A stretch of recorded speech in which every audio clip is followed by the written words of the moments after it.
Students, SB একাডেমির পক্ষ থেকে আমি সুদেষ্ণা বিশ্বাস তোমাদের জন্য একটা দুর্দান্ত সুখবর।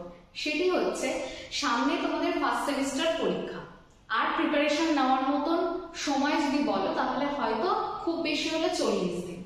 এই 40 দিনের মধ্যে নিশ্চয়ই প্রত্যেকের মনে ভীষণ কনফিউশন লাগছে যে কোনগুলো ভালো করে করব, কোন এমসিকিউ গুলো আসার মতো কোন চ্যাপ্টার থেকে, এটা নিয়ে তোমরা নিশ্চয়ই বেশ চিন্তিত। আবার অনেকেই আছো এখনো ভালো করে থিওরিগুলো খুব সুন্দরভাবে পড়োইনি, বা যে বইগুলো রয়েছে তোমাদের হাতে টেক্সটগুলো ভালো করে পড়োইনি।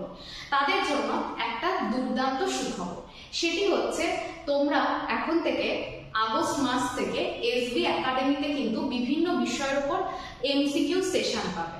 সুতরাং তোমরা অবশ্যই এসবি একাডেমিকে সাবস্ক্রাইব করে রাখবে এবং আজকের এই শর্টসটি কিন্তু প্রচুর শেয়ার করবে, তাহলে খুব সুন্দরভাবে বুঝতে পারবে যে চ্যাপ্টার ওয়াইজ কোন কোন প্রশ্নগুলো পড়লে তোমরা পরীক্ষার জন্য প্রিপেয়ার হতে পারবে। তাহলে আজকে এ পর্যন্ত, দেখা হচ্ছে পরবর্তী কোনো ক্লাসে। Thank you.